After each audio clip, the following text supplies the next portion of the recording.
আল্লাহ নবীর দরবারে ফাতেমা আসে।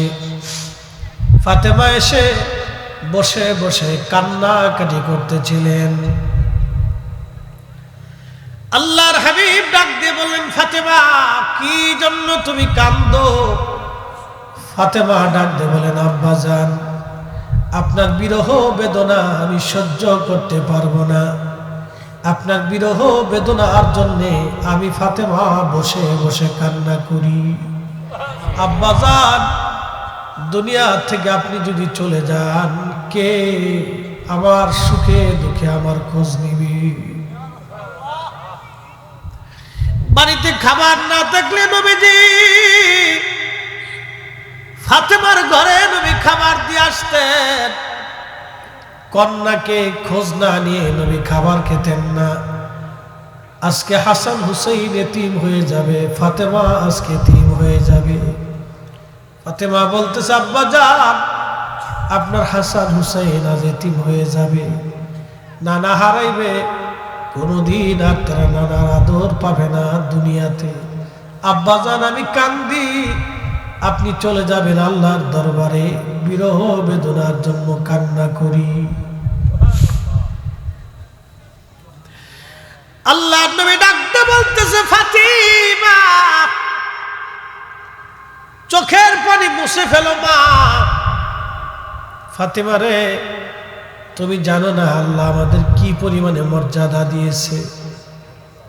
ফাতেমা আমরা আহলু বাইতুন নবী, আমরা আহলে বায়াত নবীর বংশধর। আল্লাহ আমাদেরকে এমন বংশ দিয়েছেন, পৃথিবীতে তোমার বাবার পরিবারের মতো আর কারো পরিবার কোনোদিন হয় নাই, কোনোদিন আর হবে না। চিৎকার মেরে জোরে বলেন আল্লাহু আকবার। আমার দিকে তাকান। নবীর পরিবারের চাইতে বড় দামি পরিবার কখনো ছিল, কখনো আর হবে? এক কথাই শেষ। আল্লাহর হাবিবের পরিবারের চাইতে দামি পরিবার কখনো ছিল না, আর কখনো আর হবে না। শ্রেষ্ঠ দামি পরিবার এই পরিবার। নবীজি বললেন, ফাতেমা চোখের পানিগুলি মুছে ফেলে দাও। ফাতিমা চোখের পানি মুছে ফেলে দাও। তোমার আব্বাজানের পরিবারের চাইতে দামি পরিবার আল্লাহর কাউরে বানাই নাই। ফাতিমা শুনো, তোমার আব্বাজানের চাইতে সৃষ্টিতে আল্লাহ কারো মর্যাদা এত বেশি বানাই নাই। ফাতিমা রে, তোমার আব্বাজানকে আল্লাহ হাবিবুল্লাহ বানাইছে। হুজুরে বলে, শ্রেষ্ঠ নবী দিলাম রে তরিয়ে নিতে রোজাসরে। শ্রেষ্ঠ নবী দিলাম রে তরিয়ে নিতে রোজাসরে। পথ না ভুলি তাই তো দিলে, পথ না ভুলি তাই তো দিলে, পাক কোরআনের বাণী খোদা তোমার মেহেরবানি। ফাতিমা শুনো রে ফাতিমা, তোমার এই আহলে বাইতে পরিবারের চাইতে দামি পরিবার আর পৃথিবীতে কারো নাই। এই পরিবারের দাম কত তুমি শুনে যাও রে ফাতেমা। তোমার আব্বাজানকে আল্লাহ সৃষ্টির মধ্যে, জগতের মধ্যে আল্লাহ সর্বশ্রেষ্ঠত্ব মর্যাদা আল্লাহ তোমার আব্বাকে দিয়েছে। ফাতিমা আল্লাহ তোমারে দুইটা সন্তান দিয়েছে। ফাতেমা এই দুইটা সন্তান আল হাসান ওয়াল হুসাইন সাইয়্যিদা শাবাবি আলিল জান্নাহ। কোন মেয়ের গর্ভে আল্লাহ আমার হাসান হুসাইনের মতো সন্তান কখনো আর দেবে না, কখনো আর হয় নাই। সুবহানাল্লাহ যদি না কন তাহলে বলবো আপনি কিপটে, কৃপণ। এরকম কৃপণ আপনার মতো আর দুনিয়াতে নাই। তাম পৃথিবীর মাটি খুঁজে হাসান আর হুসাইনের মতো দুইটা সন্তান এনে দিতে পারবেন? তাহলে একসাথে বলেন তো সুবহানাল্লাহ।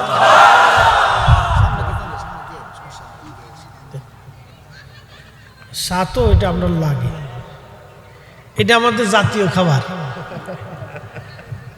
ইলিশ মাছ জাতীয় মাছ, আর হুজুরদের চা হচ্ছে জাতীয় পানি। এটা আমরা জাতীয় পানি, এটা না হলে চলে না। চা হচ্ছে আমাদের জাতীয় খাবার আর কি, ঠিক আছে? তো এটা আমাদের খাইতেই হবে, না খেলে ও আজ জুস আসে না, মাঝে মধ্যে একটু চুমুক দিতে হয়। শোনেন, অনেক কথা বললে বিরাট এনার্জি লস হয়, অনেক এনার্জি লাগে। এটা হচ্ছে ব্রেনের এনার্জি খুব মারাত্মক এনার্জির ক্ষতি হয়। এই জন্য মাঝে মধ্যে চেক আপ দিলে দেখবেন অনেক বক্তাদের শারীরিক কোনো না কোনো কন্ডিশন, অসুস্থতা থাকে। আমি কয়েকদিন আগে বডি চেক দিছি, তা বললো যে সবই ঠিক আছে, রক্তে কোলেস্ট্রল বেশি, অ্যালার্জি বেশি, আর হচ্ছে আপনার পুষ্টির অভাব। আচ্ছা কোন আপনারা মানসি এমন তালে আমরা খাওয়াই, তারপরেও আমরা পুষ্টির অভাব। আমি ডাক্তারে কই যে আপনি পাগল না মেশিন পাগল হচ্ছে, বলে পুষ্টির অভাব। আমি এত তালের খাবার খাইলাম জীবনে, এখনো পুষ্টির অভাব হয়ে গেছে। তো তখন হিসাব করে দেখলাম যে আসলে এনার্জি লস হয়, অনেক এনার্জির দরকার হয়। তো যাই হোক, সেটা আল্লাহর ইচ্ছা, আমাদের কোনো ইচ্ছা নেই। তো একসাথে বলবেন আল্লাহু আকবার। আল্লাহর নবী ফাতেমা রাদিয়াল্লাহু আনহাকে কাছে বসায় বলে, ফাতেমা চোখের পানি মুছো। কিতাবুল ফিতানে ঘটনাটা আসছে। ফাতেমা চোখের পানি মুছো। ফাতেমা রে, তোমার গর্ভে আল্লাহ দুইটা সন্তান দিয়েছে। জগতের মধ্যে কোন মেয়ের গর্ভে এরকম সন্তান আল্লাহ দেয় না, আর দেবে না। আমার হাসান আর হুসাইন দুইজন জান্নাতের যুবকদের সর্দার। জোরে বলা যাবে কি আল্লাহু আকবার। ফাতেমা চোখের পানি মুছে ফেলো। ফাতেমা, আল্লাহ তোমার পরিবারে কত বড় সম্মান দিয়েছে, আমাদের পরিবারে শোনো। ফাতেমা রে, তোমাকে আমি আলীর সাথে বিয়ে দিয়েছি। আমার আলী কাবায় জন্ম নিয়েছে। আমার আলী 10 বছর বয়সে কালেমা শরীফ পড়ে মুসলমান হয়েছে। জাহিলিয়াতের শরাবি, খারাবি, নাপাকি, হারামি আমার আলীর শরীর স্পর্শ করে নাই। একসাথে বলবেন সুবহানাল্লাহ।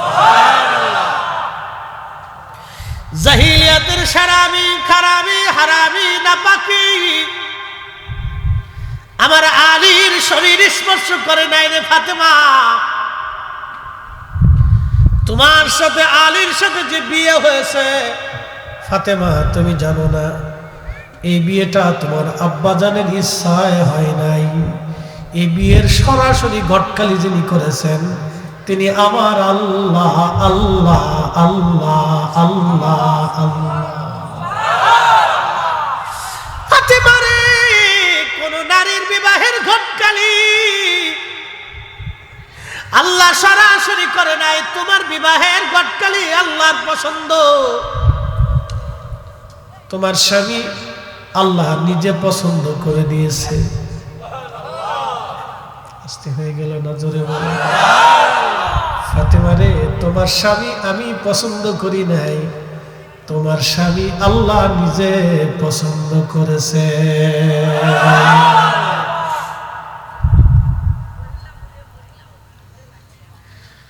হাজরাতে ফাতেমা কেন ডাক দিয়ে কয়, ফাতেমা রে চোখের পানি মুছে ফেলা। তোমার বাবার পরিবারের চাইতে শ্রেষ্ঠ পরিবার আর দুনিয়াতে নাই রে ফাতেমা। আল্লাহ আমাদেরকে আরো মর্যাদা দিয়েছে। তোমার দাদা সাইয়্যিদুশ শুহাদা আমির হামজা। ফাতেমা আমার চাচাকে আমার আল্লাহ तमाम সৃষ্টির যত শহীদ আদম সফিউল্লাহ থেকে কিয়ামত পর্যন্ত দ্বীনের জন্য, কালেমার জন্য, ইসলামের জন্য যারা জীবন দিবে তাদেরকে শহীদ বলা হবে। কিন্তু আমার চাচা সব শহীদদের সর্দার সাইয়্যিদুশ শুহাদা আমির হামজা রাদিয়াল্লাহু আনহু ফাতেমারে চোখের পানি মুছে ফেলো, উনি আমার বংশের, আমার চাচা, তোমার দাদা। একবার জোরে বলা যাবে কি মারহাবা। আল্লাহু আকবার। ইয়া রাসূলুল্লাহ ঘরে ঘরে জালো, ঘরে ঘরে জালো, ঘরে ঘরে জালো, ঘরে ঘরে জালো। আল্লাহু আকবার। আচ্ছা বলেন তো, পৃথিবীর সমস্ত মানব জাতি যদি আহলে বাইতে রসুলের বিরুদ্ধে ফতোয়া দেয়, আহলে বাইতে রসুলের মর্যাদা কমে যাবে? এই একসাথে বলেন, কমে যাবে? মুসলমান তাদের অন্তরে ভালোবাসা, আহলে বাইতে নবীর মহাব্বত তাদের অন্তর থেকে মুছে যাবে? পৃথিবীর কোন শক্তি আল্লাহ নবীর আহলে বাইতের মহাব্বত মুসলমানের কলিজা থেকে সরাইতে পারবে না, ঠিক কিনা?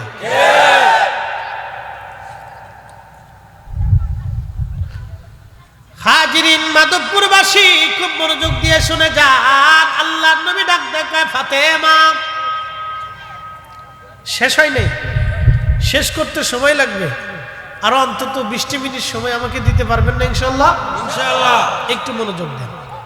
আহলে বাইতুন নবীর ফজিলতটা, এই হাদিসটা আপনাদেরকে ইতিপূর্বে আমি শোনাই নি, আজকে শোনাচ্ছি। বাচ্চাদেরকে একটু সরাই দেন, ওদেরকে ওই তাবারকের প্যান্ডেলের কাছে নিয়ে যান। তাবারকের যে ডেক্সি আছে ওটার কাছে নিয়ে এখানে বসে তোরা মুরাকাবা কর, বসে বসে তসবিহ টিপতে থাক, দেখ আল্লাহ কোন সময় বরাতে রাখে। কি কথা খারাপ হয়েছে? সবাই ধরে নিয়ে তাবারকের এই ডেক্সির লোকে বসাই দিয়ে তসবিহ ধরাই দিয়ে জিকির জপতে থাক। ওরা এখানে যেমনি গল্প শুরু করছে মনে হয় যে এখানে মাছের বাজার বসে গেছে। বাপরে বাপ, আল্লাহ কবুল করুন। একটু জবান খুলে দুরূদ শরীফ পড়ি। আল্লাহুম্মা সাল্লি আলা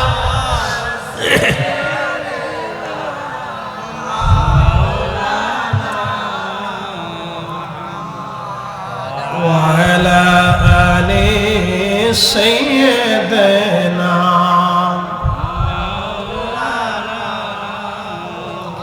একটু জিকির করেন আল্লাহ আল্লাহ আল্লাহ আল্লাহ আল্লাহ আল্লাহ আল্লাহ আল্লাহ আল্লাহ।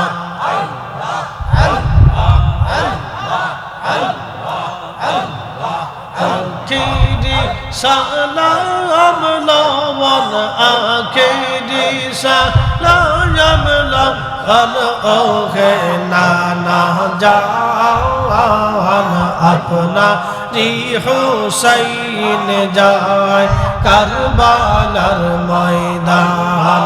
আল্লাহ আল্লাহ আল্লাহ আল্লাহ আল্লাহ আল্লাহ আল্লাহ আল্লাহ আল্লাহ আল্লাহ আল্লাহ আল্লাহ আল্লাহ আল্লাহ। কারবালার ময়দানে যাইয়া আজ দিব গলা কাটাইয়া, আর না আসিব ফিরে, আর না আসি ওহে নানা জান আপনারি হুসাইন যায় কারবালার ময়দান। আল্লাহ আল্লাহ আল্লাহ আখিরি